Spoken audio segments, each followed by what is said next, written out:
let's hope I survive this thumbnail, guys, because if I don't, well, you won't get to see this video at all.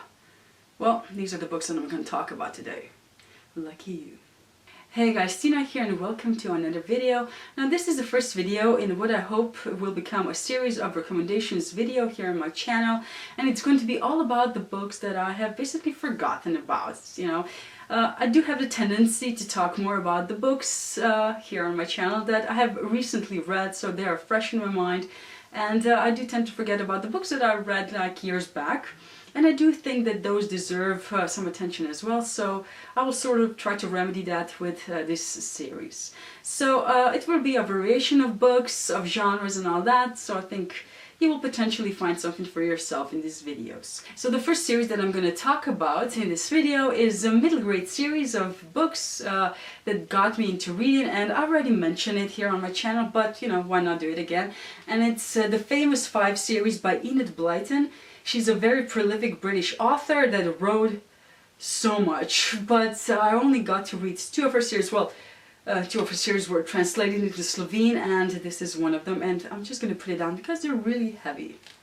So from now on, this book will represent the whole series because it's a lot easier to hold. And anyways, this is a series about 4 kids. Julian, Dick, and Anne are siblings, and one summer they get shipped to their aunt and uncle into this small village, and there they meet George, who is their cousin. Now George is actually a girl called Georgina, but she wants to be a boy, and she has short hair and she dresses like a boy, and she has this border collie called Tim, and together they all sort of go into a lot of adventures. In the first book they go on this island that it's sort of abandoned, there's some ruins there, and they come across smugglers. And it's a really, it's a really cute series. It got me into reading, as I said, and I think it's perfect for boys and girls because it's so adventurous. They get into a lot of trouble. They, one year they go to the island again, and they find a cave, and basically they live there, and they go. The next, adventure is they go on a trip with their bikes, and once they join the gypsies basically, and things like that. It's always something happening. There's always a lot of food. I mean, they eat constantly, and you might get hungry while reading these books, but really I enjoy them so much. I do want to sort of reread them, but I'm sort of scared because what if I don't like them as much as I was, when I was a kid? And that makes sense, right? Because I'm so much older than I was back then. But yeah, I just might do it one day. The next set of books I'm going to talk about, it's a young adult thriller mystery type of trilogy, and it's called I Hunt Killers by Lyga. I have mentioned these books on my channel before, but you are still not reading them, and I do not know why, really, because they're awesome. Anyways, this is a story of Jazz, and Jazz was... well, he had a really interesting upbringing. He was raised by his father, who just so happened to be one of the most notorious serial killers in the US history, and the officials, they needed a lot of time to catch him, and during that time he sort of groomed Jazz to become a serial killer, to join the family trade, and he would love nothing more than that. Well, not Jazz, his father would.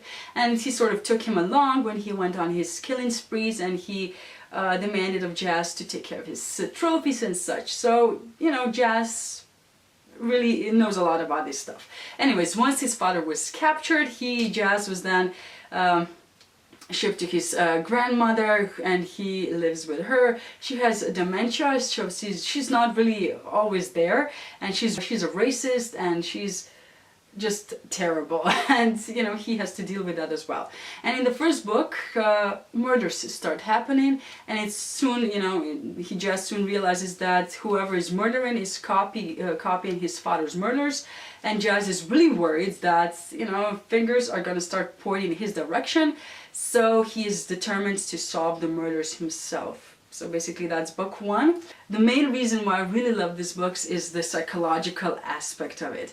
Jazz is a great protagonist, but he is constantly in conflict with himself because he knows that he has the potential to become a killer. It's there, and sometimes he has these thoughts that he's not entirely certain whether they're sort of his or it's just because of the upbringing that he had, and he's worried that he will act on them, and he's also worried that he already has, because he has these memories that he doesn't know what they actually mean, whether or not they happened or it's just a dream or what.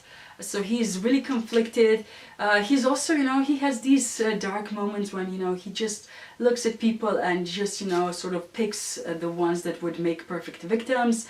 And he's really conflicted about the reasons why he is with his girlfriend, whether or not it's despite his father, sort of, or, you know, because, I don't know, his father would not approve or whatever. So I really like that aspect of the story, and as I said, I do recommend this trilogy, so hopefully some of you will pick it up. So the last set of books that I'm going to talk about are actually memoirs, and I've read these books years back and I cannot tell you how much I enjoy them. I am planning to reread them soon because I adore them so much and I do want to experience them once again. And I'm actually talking about the books Under the Tuscan Sun by Frances Mace. Then the continuation is Bella Tuscany, and well, the last book I think that was sort of set in this world is Every Day in Tuscany. Well, world, they're memoirs, so it's our world, but yeah. Anyways, these books are fantastic. I'm just gonna show you this one because it's the first one. These books tell the story of Mace and her husband buying a house in Tuscany. Now, you know, she describes the whole paperwork process, the restoration and all that, how long it took and what needed to be done and all that. And when you think about it, it's a really boring topic, but nothing about these books is boring. They're so fantastic. Her descriptions are so vivid. You feel like you're part of this book, that you're there, that you're sort of going through this with her, and it's just such a joy to read these books. The way she sees life is something that I wish I could do. Everything is, as I said, so vivid, so alive, so magical.